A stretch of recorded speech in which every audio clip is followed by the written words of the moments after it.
Hi everybody. I thought that I would go over some of the Tom and Jerry cartoons. Today I was hoping to be assisted by Daisy, but Daisy really doesn't feel like assisting. So instead we'll probably have Oscar the Kitty assist us with today's work, and whoever else just might show up. The one reason that the earlier prints are more desirable is that they're often print downs, which means that a 35mm negative was used to make each 16mm print. So there's no sandwiching of 16mm to 16mm negative. And a 16mm negative is never going to look quite as nice as a 35mm print down would. Although sometimes pretty close, sometimes pretty good.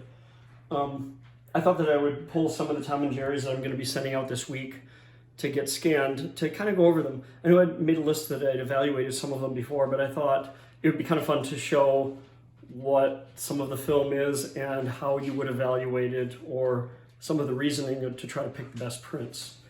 When I was first collecting films, I didn't know about any of this stuff. And so it was fascinating to me to learn from, honestly, all of the older collectors, because there were no real collectors my age. They seem to be very few and far between. And when I go to the film shows, there wouldn't be anybody that would be into this in the way I was, especially with older cartoons. There was a company called Official Films that had bought a license right to some of the Tom and Jerry cartoons. And Commonwealth ended up with some things, Screen Gems ended up with some things. Walter Gutloan ended up with some things also. These home movie prints are generally not what collectors want, because there's a lot of the home movie prints are silent. Sometimes they're sound, but there's more silent prints really than sound prints were made.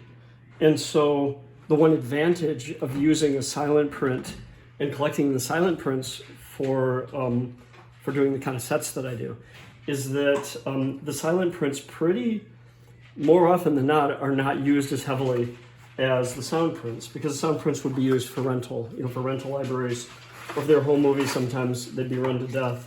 But it isn't uncommon, even on eBay now, to find a silent print of one of these films that doesn't really have any wear on it. With Official Films, you never know what you're getting, because sometimes sometimes the prints themselves are in good shape, sometimes the prints are made well. Sometimes they're a really good print down, sometimes they're a later 16mm to 16mm print, and so will still sometimes look good, sometimes they're soft. This is Happy Hobos. Hey, little cloud. That's Pilvia there. This is a print of Happy Hobos. And it is a Kodak, it's on Kodak stock. And the stock has a square and a circle as the edge code. Kodak had a code that was repeated every 20 years. This is also on that really cool Kodak stock that has a really matte emulsion on one side and the usual shininess on the other. These prints tend to be pretty sharp. So it's an older print. Chances are it's a print down. It's probably from the 40s.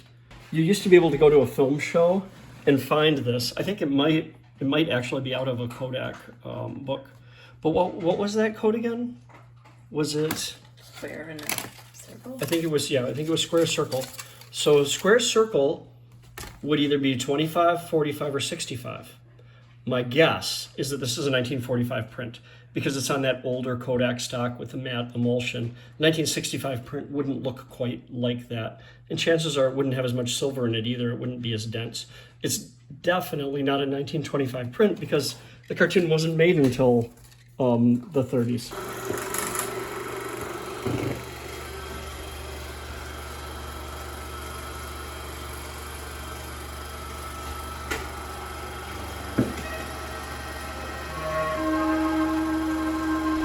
That is awesome. It has all the original music at the beginning.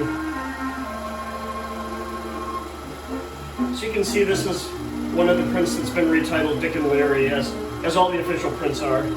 Because by that point, of course, Tom and Jerry the Cat and Mouse duo existed.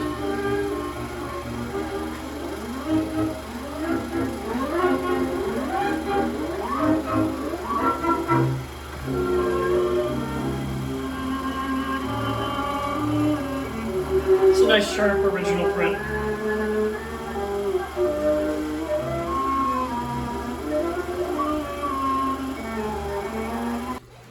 Here's a print of Barnyard Bunk that I bought off of eBay too. It looks like it might have been part of somebody's collection or maybe even part of a rental library. I don't know about this one though. Look at that.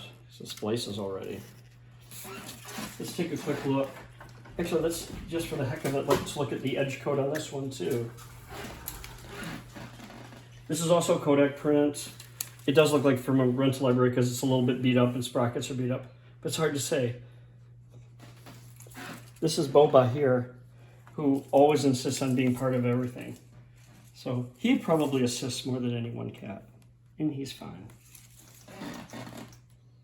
Okay, so the Kodak edge coat on this one is circle triangle. So a circle triangle, see if we can find it, is 1943 or 1963. My guess is that it might be a 1943 print. It looks older. It definitely looks older. But let's see. It's the cat movie. That's no good. Come on, baby.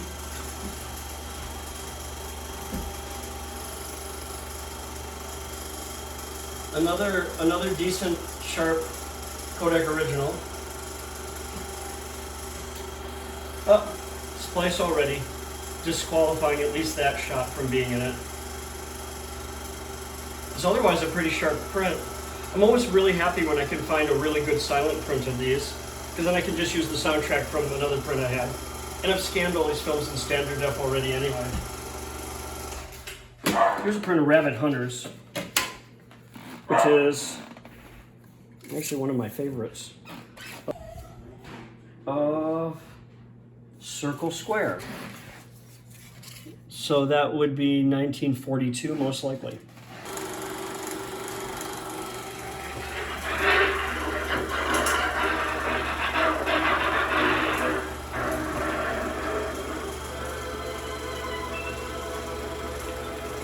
You can see with the film cleaner on it though, it's concealing a lot of the dust and dirt that's on the print.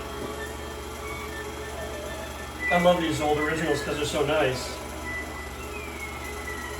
The other thing that's kind of nice is that the older originals frequently have more of the top of the picture on them, so that when I scan it, I can overscan and make sure to get as much as exists there.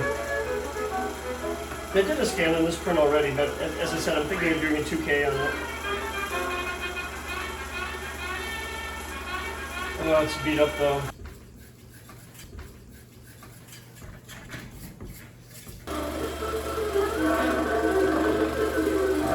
Pretty beat up.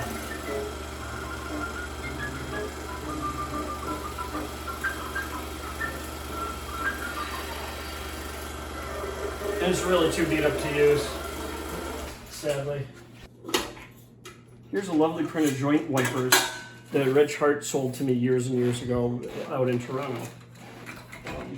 Joint Wipers wasn't one of the films that Official Films put out.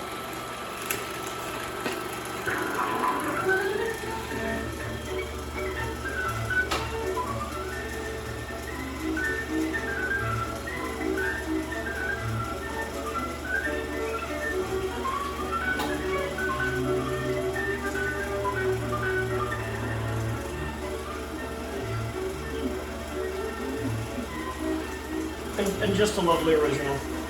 Hi, kitty. Come on, kitty. Seems to be in really lovely shape. Thanks, Reg. I may end up having to combine prints.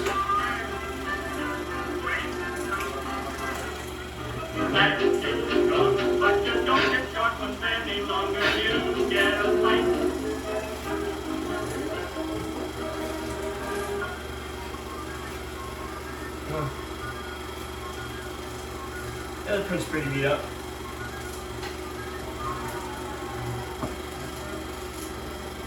It was funny, this print had the wrong music at the beginning of it, and it had an Official Films title from a Columbia cartoon. So somebody must have put that together. That one's really too beat up to use though. Fire Fighter, this is one that Frank Cashman worked on.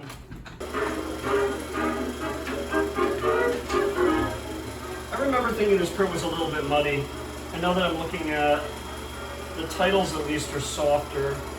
So chances are this is a 16mm to 16mm print. It just looks like it to me.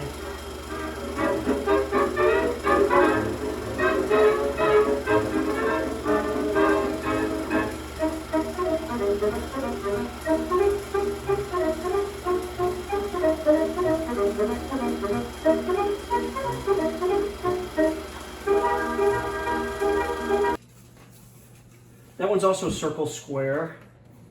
I'm guessing that's a 1962 print. It just looks like it. And the stock looks like it also. So you can tell somewhat. Tippy. Tippy likes to smile. This print's really suffering the ravages of vinegar syndrome and probably won't be good enough. But this is the print of Barnyard Bunk we used the first time. And I always like this cartoon because well, one of the things I like about the cartoon is that they make a reference to Michigan at the beginning.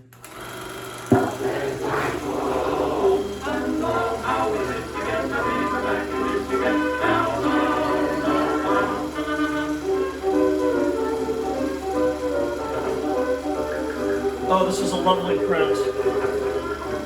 Just like a lot of things in Chris Buckman's collection, this is just a lovely print of this film, and it's just sad that Vinegar is taking it now. Really was a sharp focus print, and I just think it's going to be too wobbly to transfer.